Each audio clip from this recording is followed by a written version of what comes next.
What's going on, guys? My name is Ty, and I have Kyle here with me, and we are Weekend Warriors Disc Golf. What is going on? This is episode 3, and we have a special guest. Yes. Like we Yes. said, we are going to bring on people and have amazing conversations with some local people, people that are just kind of making noise and changing certain parts of their community. And we have a amazing treat for you guys today, and we're very excited for it. But like I said, guys, thank you so much for the awesome support. Our videos and podcasts and audio from Spotify have been blowing up. I just want to say thank you so much. We are halfway, pretty much done, actually, not even halfway. Like, we're pretty much done with your Vlogmas, which I'm very excited. Yeah, if you haven't watched it, definitely go onto Kyle's YouTube. He is almost done with it, but he just got done posting a ace run Yes. video. So not going to spoil anything. So see if he makes an ace or not. And then I also just dropped a video yesterday for my first ever vlog, and it's very entertaining. Let's just say that. There's some really I good will moments say and some really really well bad done ones. though. Oh, Really thank well you. done. It was a fun watch. It was a very fun watch. So I Eh, definitely go check that out. Again, like you said, I just dropped my ace run video. See if I get it or not. I'm not going to spoil it. And I do have another video coming this week. And hopefully we'll have a video coming the following week or so with Ty and I both together, since he will be down here again for Yep. or well, up here for Christmas. You are down there. We're up here, but Yes. you'll be up here for Christmas. So we'll get a video going with the both of us in it. So that shall be a lot of fun. Yeah, we're definitely gonna go up, and we're definitely gonna create a video. I'm very excited. We'll not gonna do any challenges. We're just gonna play a typical our Mm-hmm. bags and just have fun and see who wins. See who will take. Well, obviously, we only get a couple chances to play every year, but we'll see who finishes on top at the end of the 2023 season. And we'll just kind of go on from there. But other than that, guys, thank you so much again. But yeah, like I said, this special episode has a special guest. His name is Maverick Scott. Yeah, I'm excited to have Maverick on here. He's done a lot for the community, has run events for a long time, been playing for a long time. He is now officially moved up to the pro division for the MP40. And, it'd be exciting to hear how he's going to take down the year with that and everything else. But he's got a lot of special events and everything that we really want to get to discussing about. But I'm really excited about having, a local grinder on here, and that's what we're all about. So, Yeah, and really, really excited. right before we actually have him on, we were just going through some audio like fixes and stuff like that, and he was talking about how he's been up for since like 4 a.m. yesterday or something like that. And then, Yep. but he was explaining to us as well that, he does 12, 14-hour shifts and then immediately goes and plays around and then gets a couple hours of sleep and goes back to work Goes and right does back to it work. again. Yep. And just this is a rinse Exactly. cycle repeat type of situation. So that's what I'm saying is, and that's why we created this podcast, guys, is for the grinders out there, the weekend warriors, and that's who we are. But I'm very excited to bring on Maverick. So let's just see if he's in. There he is. What's going Hey, on, what's Maverick? going on, Hey. guys? Hey. Yeah, we're really excited to have you, Maverick. This Welcome to our podcast. Welcome to being our first guest ever on the podcast. We're really stoked about that. And as I was telling Ty before you went in here, this is what it's all about, the grinders. And we were talking about how you work in, going to play at Delwood for a flex, and then going right back to work, barely getting any sleep. The true grinder here with Maverick. I just want to say welcome. It's a pleasure having you here. And yeah, to get us started a little bit, just kind of explain, when you started playing, where you kind of started playing, and how'd you get into disc golf overall? well, first of all, thanks a lot for having me. I'm really excited to be here. Um, I've been playing for a long time. I started back in, 1998. I was up in college at the University of Wisconsin Oshkosh, and one of my fraternity brothers said, "Hey, we're going to take you out frisbee golfing." Because back then everybody called it frisbee golfing. It wasn't disc golf, but it was Mm-hmm. still frisbee golf back then. And we went out with a whole bunch of people that had played for a while, and I was awful, awful, awful, awful. Just like everybody else that starts off the first time, throwing like 100 feet with your max drive, can't can't put it where you want to, Yeah. hitting first available, all that stuff. Well, during that round, I hated it. Didn't like it at all. Everybody else had been playing for so long, they were so good, and I just felt so outclassed. I'm like, man, this isn't really any fun. Everyone's kicking my butt. So we got done, and that was up in Appleton, Wisconsin, at a course called Plum, and it was really open, like tall grass fairway off the fairway, and hard to find your disc if you couldn't find it. So I didn't have a lot of fun. Well, on our way back home, they're like, well, we're going to play another course. I'm like, man, I don't really want to, but all right, whatever. You guys are driving me. I'll play. And this is a totally different course. It was Olhauser Park in Menasha, which ended up becoming my home course. And it was more of a shorter wooded course. Mm. And during the course of that round, I got my first birdie. Now, it wasn't a good drive or anything. It was a completely awful drive that I took my DX Shark that they let me borrow for the day, and I turned it into a roller, and it just somehow rolled right up to the basket. And I was the only person to get a birdie on that hole. And after that, I'm like, all right, game on. I can figure this out. If I can do this on accident, maybe I can do it on purposely. Mm-hmm. And well, now it's 2020, almost 2024. So, I mean, you're talking almost 30 years later. Yeah. And now you moved up to the pro division, which huge congratulations. I'm really looking forward to seeing how your season progresses Congrats on that. in, the pro division. Yeah, I'm really excited to see where it goes too. I mean, my rating isn't still where I want it to be. I need to keep working on my putting. My putting let me down a lot last year.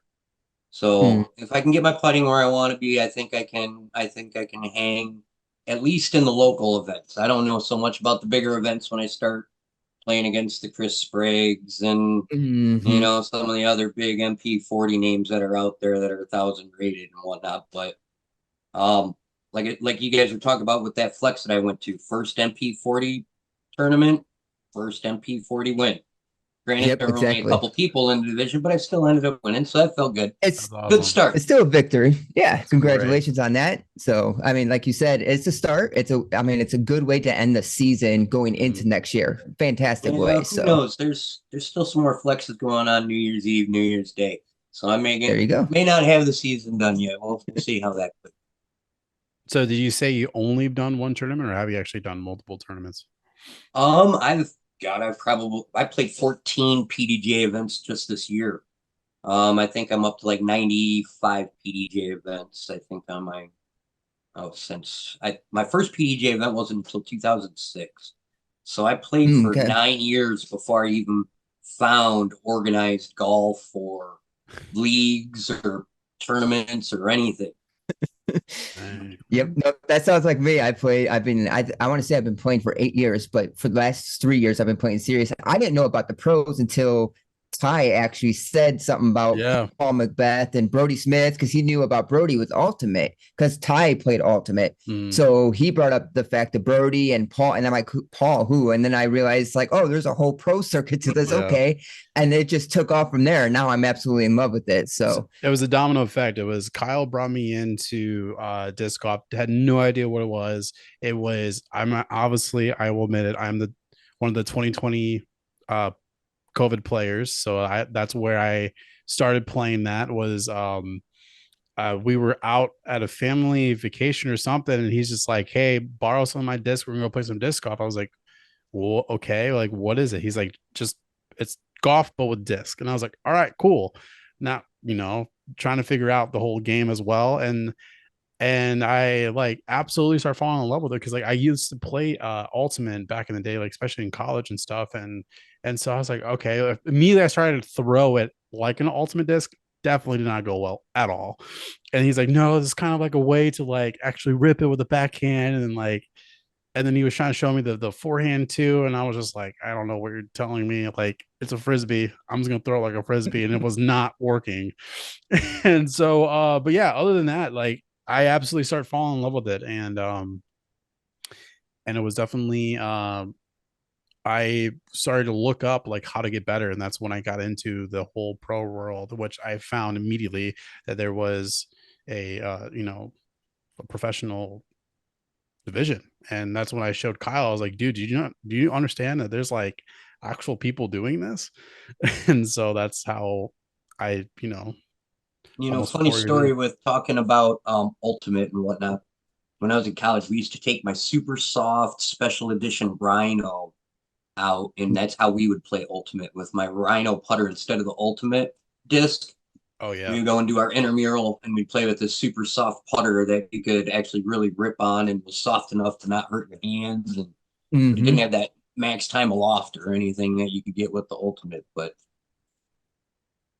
No, that's awesome. What does your bag actually look like? Like, what is your favorite disc you currently have? my favorite disc is actually the West Side Bear. It's a I would say stable fairway. Um, I'm actually debating on pretty much losing most of my drivers out of my bag this year, with maybe Mm. keeping one here or there for specialty shots. But I could throw that bear about 330, 340 dead straight, burn it over, whatever. It's about the only disc I really need other than my mid ranges. Oh, I feel that. And then what are you actually putting right now with? My putter, I'm kind of working on that right now. I'm thinking about making some changes, but it's hard for me because I don't like hard putters, especially with us being up north and it getting cold out. The harder putters get real hard, real slick in the colder months on the chain. Mhm. And for me, they like to slip off the side or spit through a lot easier. So I like to putt with softer putters. Right now, I'm putting with a soft roach, and I'm messing around with a putter from my sponsor Black Zombie called a chainsaw, which is equivalent to a micro bead wizard. Okay. Yeah, so I actually before I moved down to Florida, which currently that's where I'm at, I lived in St. Louis, and I literally lived 15 minutes away from Gateway's factory. So, which is really cool. They do some pretty cool stuff. I look at some of their stuff they're doing online. Like you always got the one guy always doing all the hot stamps and whatnot. Looks like he's come like straight off of Jerry's bus from a Dead show, having a black time of his life doing it. How can you not get behind a company with a guy that happy doing that job? That was awesome. So what can you tell us like any like wild stories you've had like while playing a tournament? Like has there like any been like some crazy moments you've had? I would say the most crazy thing I ever had happen was actually not at a tournament, but at just a random draw doubles league that we had. Um, this was out in Aurora, Illinois, out at the club, Fox Valley Metro Club that I was part of before I moved to where I'm at now. We were playing a winter league, and it had gotten really, really, really cold for a while after some snow. So this one hole was like sheer ice by the basket. And that day it was really windy. And after my first shot, I had like a 50-foot shot to get to the basket. Threw it up about 4 foot from the pin.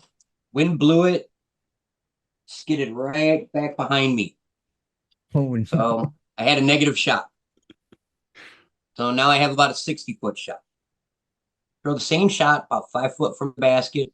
Wind does the same thing, except for now it pushes it 20 foot behind me. So now I got about an 80-foot shot. So third time, same thing happens again. This happened 5 times. Swear to God, 5 times I had a negative throw before I finally found a spot where it actually sat in the snow. I ended up taking a 7 Oh on like a no. 190-foot hole. It was awful. Jeez. So So what? that's insane. 5 times. That's I mean, one negative throw you can think might happen, but 5 in a row, it was just the weirdest thing. It would wobble, look like it's gonna sit down, the wind would pick up, and then it just go. And it was even flat on the ground, like I said, sheer ice sliding right away. It was crazy. yeah, that's hilarious. That's Um, crazy because because I don't what? think I've gotten that. I don't think I've get hit in that situation yet where I've actually had a disc come back to me. But I've also hasn't really played in ice. I guess frozen chains, but I haven't. There wasn't a situation where the disc came back to me. So Oh, I have. I've had a roller where like I have hit it like hit the basket and it just rolled right back to me. So yeah, I've had that, but not ice related. And then another kind of, I wouldn't say it was necessarily crazy, but it was a really cool thing that happened was the first tournament I ran back in 2007 was an ice bowl, which is like a non-sanctioned tournament where Yep. you're raising money for the local food pantries. Well, during this event, my oldest son, who was 5 at the time, came out during lunch and was messing around with his 130-gram rock that he had. And he's just chucking it in the open field. Well, we happened to get the photographer from the local newspaper out there. Well, the very next day after the event, I get my Sunday paper, and in the local section, there's the whole top half of the front page, a full color picture of my kid out there throwing discs in the snow. So that was kind of one That's of the coolest things I've ever had Oh, happen. that's so that's awesome. awesome, actually. So so talking about running events, what was kind of the process of getting into running events? Like what actually made you take that leap? Like, oh, hey, I actually want to run the events. I want to create events. I want to, do that whole process inside of it. It was something that kind of, I would say, happened organically. When I moved down here to Illinois from Wisconsin, there really wasn't much of a club scene in the Aurora area where I live. This was in 2004, 2005. So I went out and eventually met some people, and we started showing up, and we did bag tags, but instead of bag tags, we just had playing cards. That's how Okay. simple. And whoever was the best got the ace, then the king, and we'd mix them up, and Mhm. eventually we formed a club. Once a club got started, then we did our doubles, and we did an actual real bag tag event. And I finally said to myself, well, I just want to run an event. And after I got my PDGA membership back in 2006, it wasn't the same magazine that we get now. It was, what was it? It was called um Disc, I think it was called like Disc Golf World. I want to say was Mhm. the name of the magazine back then.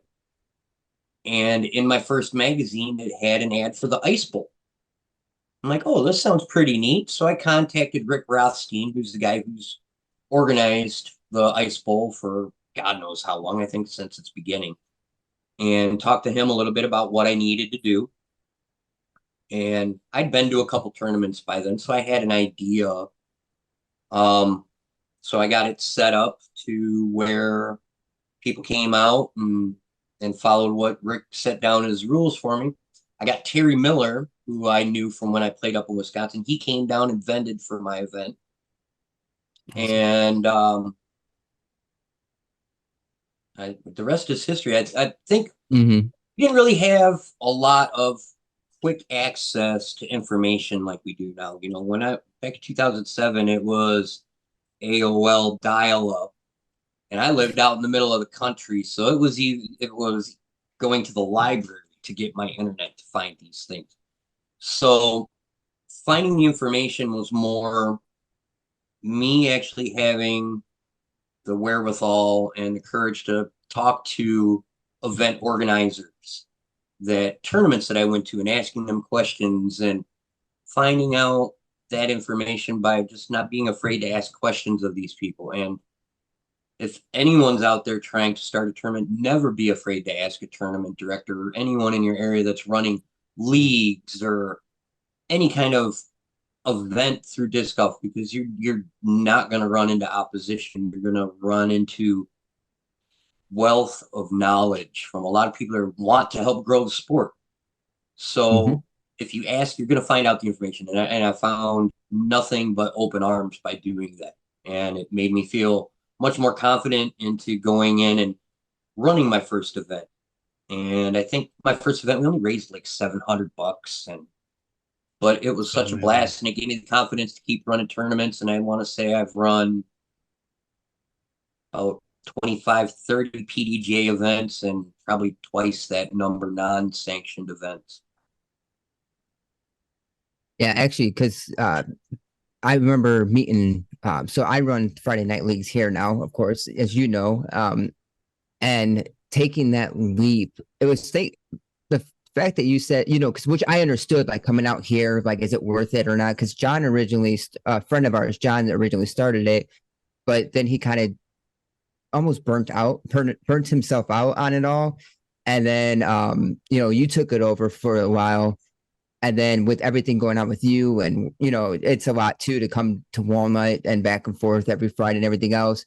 It luckily almost at the same time was kind of a blessing because of the fact that like I had to like take that leap finally, be like, okay, I can do this. I can do it.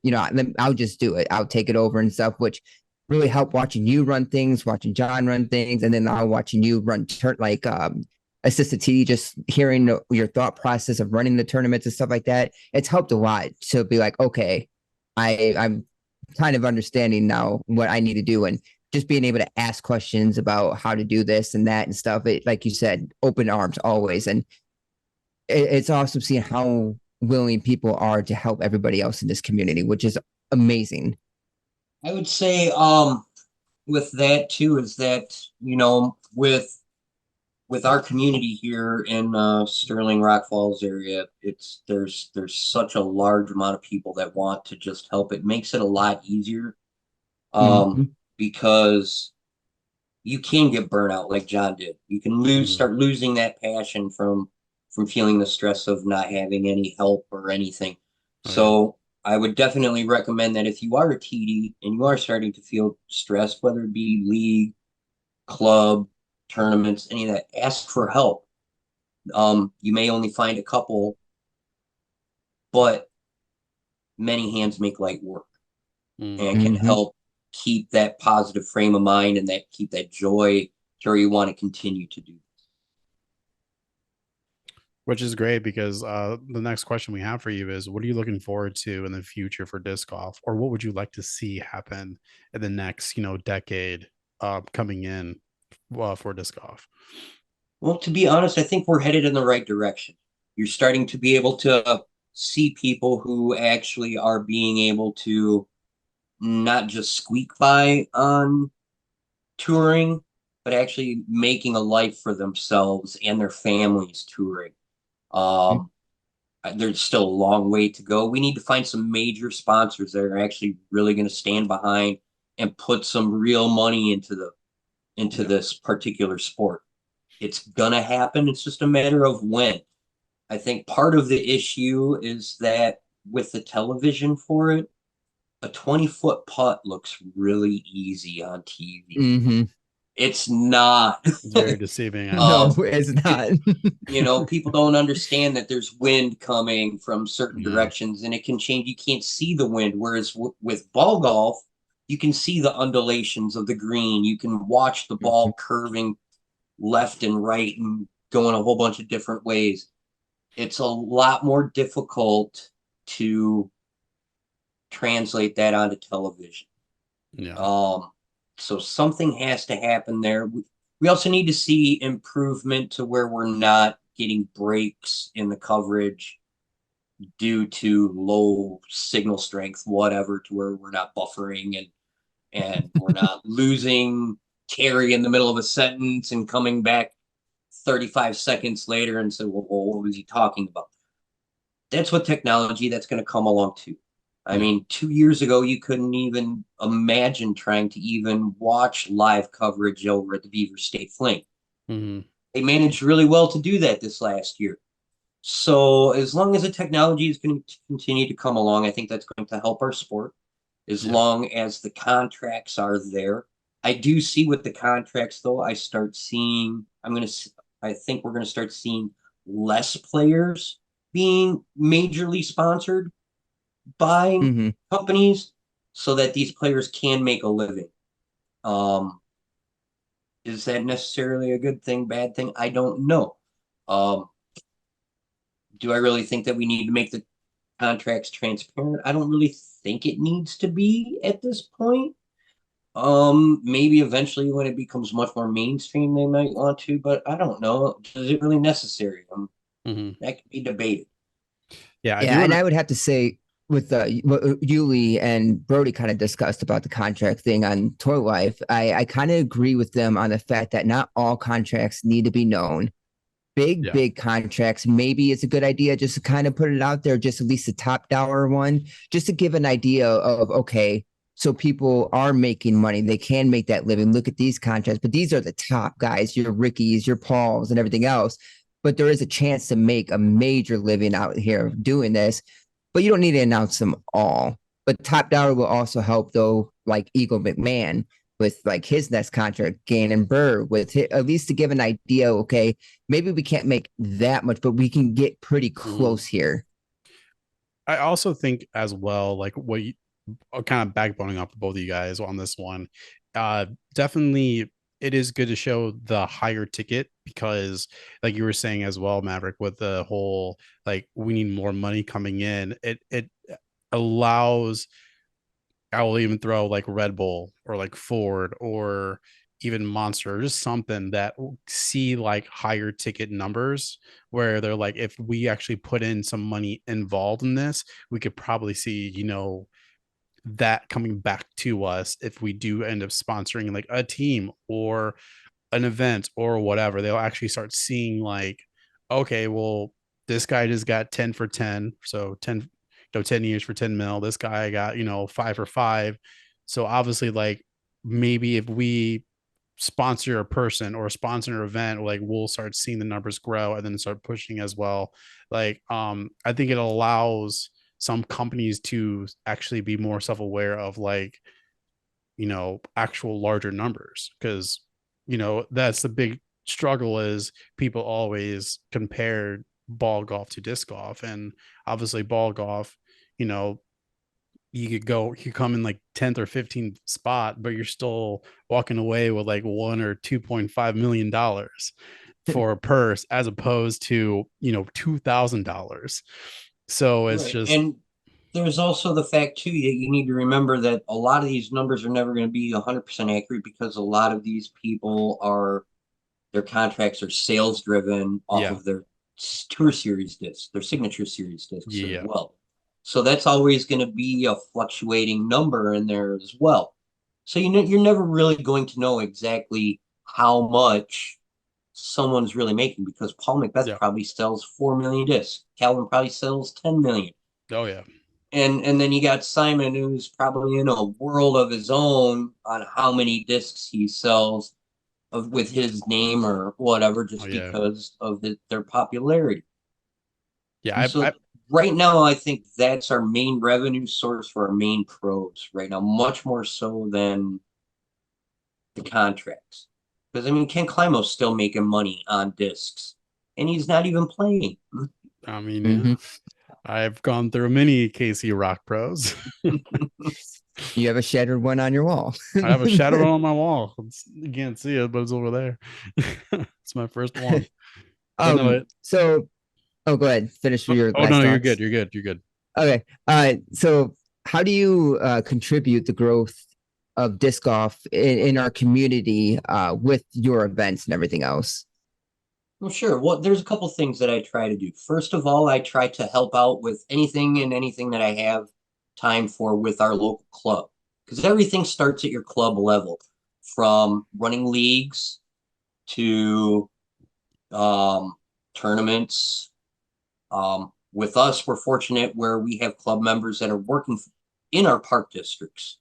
So we Mhm. already have an Mm. in with our park district, which makes things a lot easier to be able to get things done like concrete on tee pads, being able to set up cleanup days to go out and help maintain the Wow. course, cut down trees that are dying or trim up a fairway that has some crummy branches that just need some TLC, or putting mulch down in fairways that have muddy spots. We're lucky with that in our area. So I try to make sure I donate my time for that. Um, Earlier this month, we had a Christmas walk in Dixon that people set up tents and people come downtown and just walk all over and check out what's going on with different companies in town. Well, Rock River, our club, we set up a tent. We put a basket out there and we gave away stickers and gave putters away and let the kids have some fun on the street for a while. What else do I do? when I'm running events, I run a lot of non-sanctioned events. Non-sanctioned events, in my opinion, are the most fun out there because you can Mhm. kind of break the rules without really breaking the rules. And you can make it a much more, what would be the word I'm looking for? Like experience, Yeah. a better Mhm. experience for the beginning player to where I could do doubles. So you're not relying on yourself only at a beginning at your first event that you come out to. You can have your friend that you play with and get along with, or you can have something that we're going to try to do before the end of spring is we're going to try to do a triples. We haven't done that out in this area. We're thinking about doing Nope. that. Another thing I'm thinking about Ooh. doing is like a match play bracket style elimination, like March Madness kind of thing. Yep. Ooh, okay. All right. Sign me up. Um, so I try to bring something new to the area all the time, just to see if something new works, if what the people in the area like. Mhm. Now, in our area, we are in a rural area. Oh yeah. Between our three towns, we have maybe 50,000 people in our three-town little local area, which is way different than a lot of the other clubs that are in urban areas. The other thing that we're not a destination area either, because an hour north of us, we have a destination area in Rockford that has three courses in one park. You go an hour and a half to the east, you've got the canyons at Delwood, which is a top 25 in the world course. You go an hour south, you've got Peoria, where Ledgestone is, and all their wonderful courses. You go an hour west, and you've got the Quad Cities, where you've got, I don't even know, 15 courses out there. So it's difficult to get people Mhm. to come into our area. So I always have to try to be innovative and creative to try and bring new people in instead of just sticking with the 30, 40 people that we have in our area that are consistent players. So a lot of that has to do with making sure I'm trying to expand my social media presence. I'm trying to push our agenda all over everywhere and just see what happens with it. Which is great because it kind of falls into the next question is like what are the strategies you are trying to attract like new players to the sport?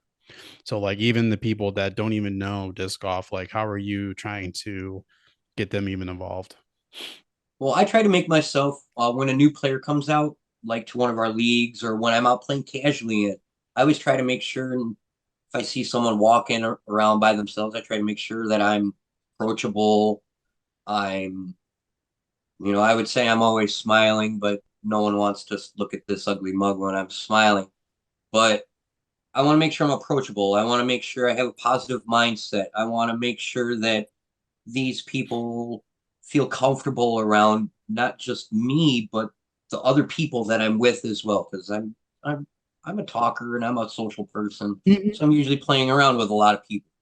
So I want to make sure that they feel like no matter what their skill level is, even if I'm better than them, that they can come out, be who they are, play at their skill level, and still not feel intimidated by my skill level compared to theirs as a new player, or that I feel like I'm better than them as a person just overall because I've been playing longer than them.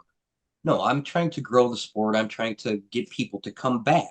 So Mm-hmm. you got to make sure that that is what you're coming across as to those people that, yeah, these people want me to be around them too. So cool, I'll come back.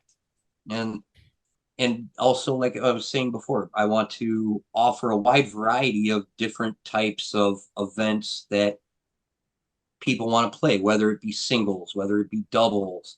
I went and I ran a glow event over the fall. Different thing because different people play different types of golf that they enjoy, whether it be playing by themselves or playing with their friends or playing glow in the dark, which is one of my favorite types of golf. I love fall glow golf. So Oh, I haven't try done to it. offer that to everybody. It's wild. It's a whole nother beast. So when I got into disc golf, I got into it right when it was turning fall, and anywhere in St. Louis space, they switched over to glow disc leagues, and it was just a different environment. But I was still trying to learn the game, So I was learning the game, but it was in dark. And I'm just like, I don't know if I like this. So I need to probably retry it because now I actually understand and can play well. So I think I need to retry it because definitely I don't think 2 months in playing Glow Disc was not Well, the here's the move. thing with glow golf. When you're in the dark, the only thing you see is the basket. Mm-hmm. So Yeah. any kind of tree that might be in the middle of the fairway, you're not thinking about that anymore. So it Oh takes no. that part of the game out of your mental part of the game to where all you're doing is throwing at the basket. So I see myself when I'm playing glow golf, I'm throwing up much better lines Oh, that's a great when I'm example. playing Yeah. glow golf than I do during the day because I'm only thinking of that basket and that line I need to get to the basket. It takes a lot of that mental part out of the game. No, that's a great Right. So perspective. you brought up something too, which I really like. It's about being approachable, being talkative, and everything else on your cards, getting to know people. I love that because Ty and I were actually talking about that on our first podcast, which I know you listened to, about just when you get those cards that are super serious, nobody Oh my talks, god. everybody, they don't fist bump. It's like one of the worst awkward experiences ever. So I always like Awful. to, as well, introduce myself. Hey, I'm Kyle. What's your name? Yeah. Everybody's fist bumps, making sure no matter what happens, there's a good vibe because there's actually a situation that happened at the tournament that we had, which we were vibing, right? And it was at over here during the Walnut Open. Everybody's vibing, everybody's good. So they talked about it on the off-season podcast actually last week, which is hilarious because I was going to eventually bring this up. Is everybody's vibing, having a good time, and we get to a whole old host original hole 17. So we teed off by the tennis courts.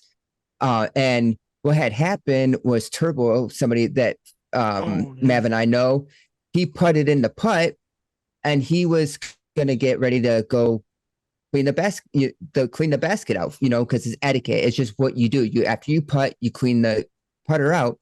But what had happened was the guy just instantly was like, "Oh, don't worry, guys, fine."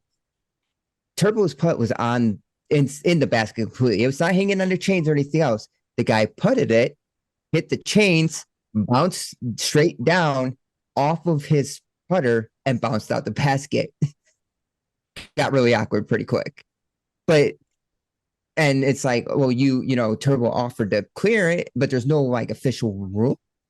So it's like very like in the middle gray spot here, I think. And it got a little awkward. It's like, oh well, I'll just take the shot. And it got quiet for a hole or two, but this group is so good that like it took about a hole and we were all vibing again. We were all good, chill out, pass it. It is what it is. This is just fun. It is. It happened. Let's just keep moving forward. And I love that about that card. And that's what most cards are that way. I don't want to scare people saying like, oh, you're gonna get, cards that are serious. They don't want to talk or anything out. Most cards are like this, where you could vibe, something happen, and you could continue to have a good time. And that's what most people are in the disc golf community. And that's another part of it that I love. Well, I mean, like I've been pretty. we've had the situation too, Kyle, when we played doubles for what was it called? The 301. What are they? What are 309. 309. Yep. yeah, where we play the doubles and we're on the lead card with the other top two doubles. Like you, me, and then like the other adult like team was like super laid back, like going like, "Hey, what's going on?" And those two kids that were like the next dynasty team or whatever, they were like very like serious and like with their jerseys on and like wanting to like play. And we're just here to have fun, man. Like this is not sanctioned or nothing. Like we're just having fun. And they were just super like on edge the whole time. So yeah, it was just kind of weird. But yeah, I just Yeah. I had something like that happen to me once. It was the first time I tried playing MPO at my home course out in Aurora. oh yeah. And I ended up making lead card. And during the second round, there was a guy. Now I was only like 950 rated at the time. And some guy came down from Michigan. And he was like 995 rated. Mhm. And mind you, I'm playing my first MPO event ever, you know. And we get through and I'm listening to my music in my earbud. And this guy goes and tees off, goes out of bounds. on his tee. So he has to bring himself back in bounds where he went out of bounds.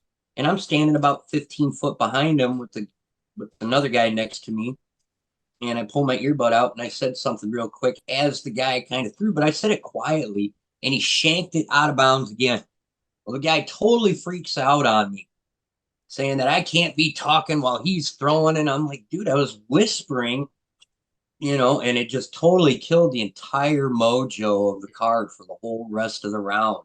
Just because this Mm-hmm. guy got super salty because he went and threw out of bounds for a second time on one hole and pretty much took himself out of the lead for the round.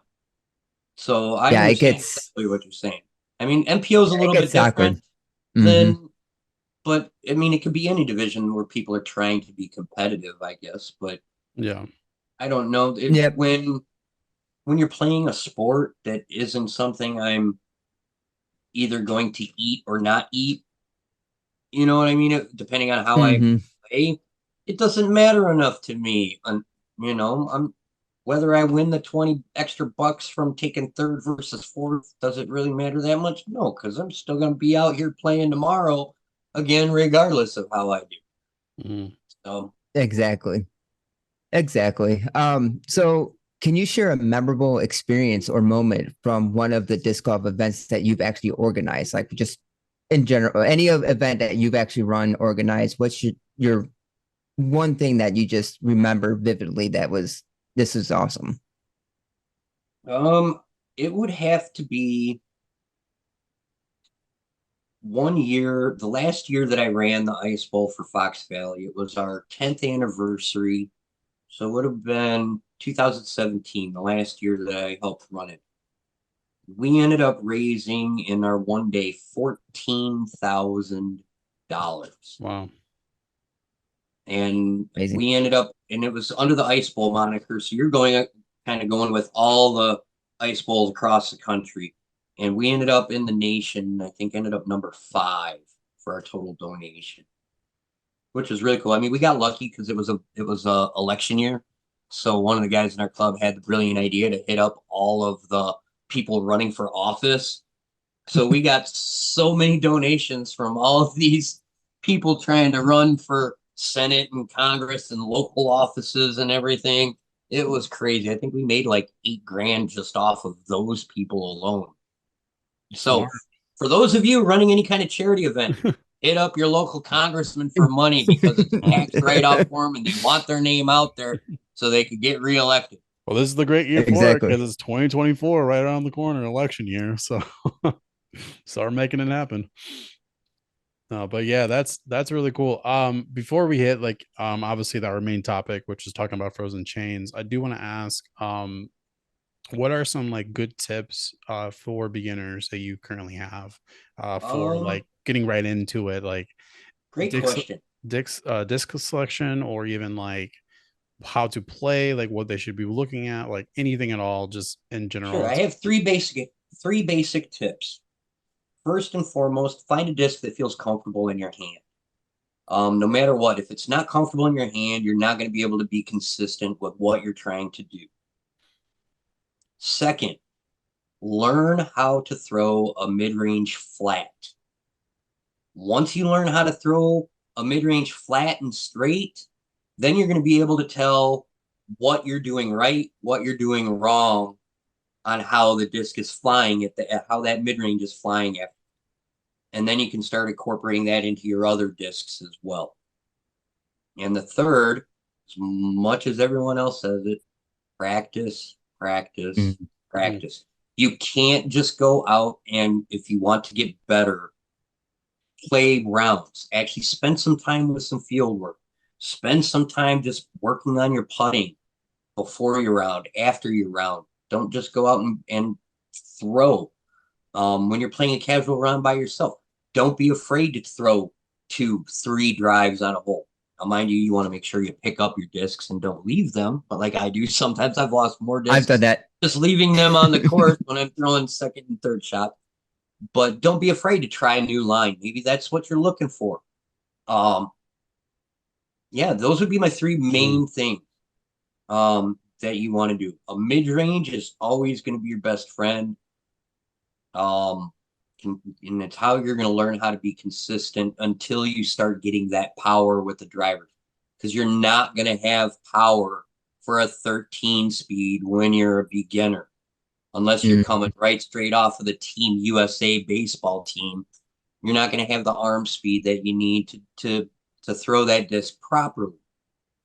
I guess one last thing, if you do use more of a stable disc, if you're right-handed, aim right of where you want your disc to land, because your disc is always going to fade at the end.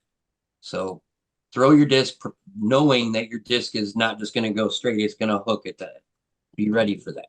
Mm-hmm. Yep. Yeah, I learned that the hard way at the beginning of Why is everything going left? Why is everything going left? The basket's there. It's all going left. I'm throwing it straight.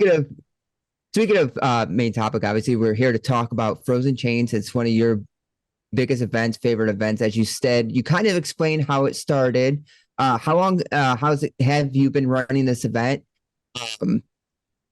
Has it How many years have you done it? What's some of your favorite things about it? Tell us kind of what it's just about in general, what whom you're helping and everything like that. Go ahead and just full explanation about it. Sure. This February on the 3rd, we're going to be running a random doubles event called Frozen Chains. And basically what it is it's a fundraiser, best shot doubles tournament that the money we bring in goes directly to our local food pantry. For anybody that's ever had to go to a food pantry, you know that between Thanksgiving and Christmas, food pantries are really depleted quite a bit because a lot of people really need that help around that time of year. So whether it be for food or basic necessity. So the original Ice Bowl, which I used to run, my first one was in 2007 when I was out in Europe. They came up with that idea. When I came out here to Sterling in this would be 3 years ago now, I decided to not use the Ice Bowl moniker anymore. Main reason being, Ice Bowl wants you to put all the money towards the food pantry. My thought was, well, what if we have someone in our disc golf community or in our local community that needs some help? Well, maybe if I'm not using the Ice Bowl moniker, if we make a decision as a club, we can redirect some of that money to help a family or person that might be in need and not have to worry about losing the Ice Bowl moniker. So I came up with the name Frozen Chains. What we do is we play one round of disc golf, best shot doubles. When you get done with the round, I go and I make chili, I make soup, I make gumbo, whatever I decide, and I feed everybody as a thank you for coming in. And then we do raffles to help raise some more extra money. This year, right now, I won a basket earlier this year, so I'm giving away the basket that I won earlier this year. I've got a bag, brand new, like $200 bag I'm giving away. I'm hand making a disc golf quilt for somebody. Going to be a nice full-size heavy winter quilt for everyone. Plus, I've contacted a lot of other companies. Like what did I just get in the other day? I got Eagle McMahon, Iron Samurai, signed by Eagle McMahon. I've got Isaac Robinson Prodigy disc coming in. And the Cubs donated a Ryan Sandberg picture. Sox just emailed me today saying they're giving me a Dylan C signed picture. I've got this is a big event. Sponsorship. Yeah, just go ahead and name, because like he's getting into it. I mean, we're talking Bears, Cubs, like people, like big organizations. Yeah, the Rockford Ice Hogs, Kroger, Farm and Fleet. I mean, and all kinds of different companies. Prodigy, Discmania, Discbox, Disc Store. It's Whale Sacks just emailed me today saying they're going to probably send something as well. So, for those of you running this event, don't be afraid, especially if it's for a good cause, to reach out to anybody and everybody you know. You'd be surprised how many people say, yeah, we'll help you. Because the answer is always no if you don't ask. Worst thing that's going to happen is they're going to tell you no. Okay, so you move on, go on to the next guy. And it just keeps going on and on and on. For people that are wanting to do tournaments, I recommend something like this. Make it for a good cause. I love giving back to the community, especially this one hits home more for me, more than others nowadays than it used to. But I've been that person in the food line. I've been that person that's needed the help before. Mhm. So I love the fact that I am now in a position where I can give back to those that gave to me. Mhm. And it's not just the food pantry, but it's the disc golf community itself as well. That's why you see me out at the work days. That's why you see me out doing the coursework, running leagues, because without disc golf, I don't think I'd be where I'm at today. And I'm very fortunate to have some of these things. Disc golf has been a very positive thing in my life, and I want others to be able to experience that positivity as well. And I mean, as you said, it is in February. What was the date exactly? Oh, February. yes, I'm sorry. I kind of lost my track there, didn't I? No. You mentioned it February 3rd. earlier. February February 3rd. 3rd, random doubles. It's $50 a team. There's And ace pots. You also have to bring in 2 canned goods as two well. kids. Yep. Mm, Hmm. That way we can make sure we smart. give them some food as well. Free lunch. There's raffles. There's CTPs. It'll be one round of, I think the way I have the course set up, it's either 23 or 24 holes. A couple modified holes that'll be a little different than what you're used to, just because the course has a toboggan hill and they close off some of the course for that.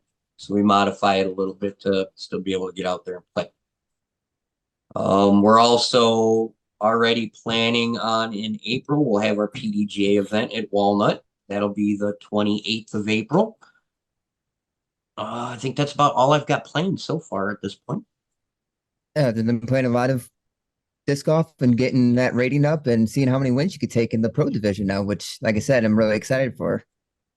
I'm really excited as well. Also, I mean, this year, 2023 has been my most successful year so far with 5 victories. So I'm hoping to be able to match that number next year. It's awesome. It's awesome.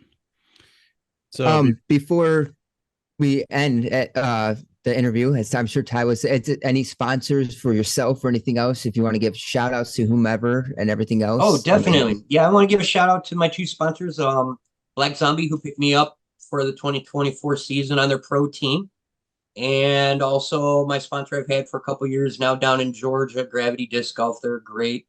Both companies really great. Black Zombie, their moniker is spread the infection of disc golf, which nice. is a mantra that they live by, just trying to spread the positivity that is disc golf, which is what That I is try so to cool. embody. And then the guys down in Gravity, I don't even know how I stumbled upon them. I think I saw that they had, I like space stuff. So they had like an their astronaut stamps stamp. are I, sick. I don't even know how I found it. I just stumbled upon it and That's the talked with the best stuff. owner. And the next thing you know, I'm their nationwide team captain. So What? we'll see where 24 takes us now. They're just doing applications right now. So I love how you just hopefully that humbly just say things like that. You're just like, yeah, we're doing this, and oh yeah, I'm now the nationwide captain. Like that's just you're just such a like. This is so awesome. But yeah, before like obviously we're gonna end this relatively soon, but like before we do end this, where can anyone find you? Like social media wise, like where can our community? sure you can find me on Instagram at Maverick, which is Maver1CK 2020, or you can find me on Facebook at Maverick Scott, Perfect. and you Yep, can which we'll find have linked our below. We'll have all the links below, but yeah, we just want to make sure that people could find you because yep, definitely and then you're we also have a Facebook page for our Frozen Chains event as well, called Frozen Mhm. Chains Annual Fundraiser. perfect. That's awesome. But yeah, I just want to say thank you so much for literally everything. Just everything that you're doing. Like we said, like the amount of things that you're doing for the community that you're involved in and stuff like that. It's just truly amazing for what you're doing. You're literally making noise in the disc golf community. Just everything that you're doing with it. It's just it seems truly amazing. And we just need more people like you, just loving it and spreading it and just making people just feel welcome and just like, everything involved with that. So it's just truly amazing that we were having the opportunity to be able to have you on and give you just a spotlight to just say like what the heck you're doing, because it's just truly amazing. Well, I appreciate it very much, and hopefully 2024 is going to be a great year around this area. We're talking even possibly starting work on another course in Dixon that's going to be like another possible championship level course too. So Ooh, lots of things okay. going on around here. Awesome. And Kyle, do you have anything to say? Oh, like as you've said most of it already, Piggyback. Thank you for coming on. Thank you for everything you've done. I'm looking forward to Forza Chains. I'll definitely be there. I'm gonna get Mike out there, so we'll probably be doubles again out there. It was a lot of fun last time. Looking forward to it. But overall, just thank you for everything, Maverick. No, I appreciate you having me. Thank you very much. You guys have a great night. Once again, Maverick, thank you so much. Truly amazing again. But once again, guys, thank you for the amazing support. You can find us on YouTube and also Spotify as well. If you like audio, if you don't like audio, want to just watch us, definitely we're on YouTube at Weekend Warriors Disc Golf Podcast. Once again, my name is Ty, and I have Kyle here with me, and we'll see you on the next episode.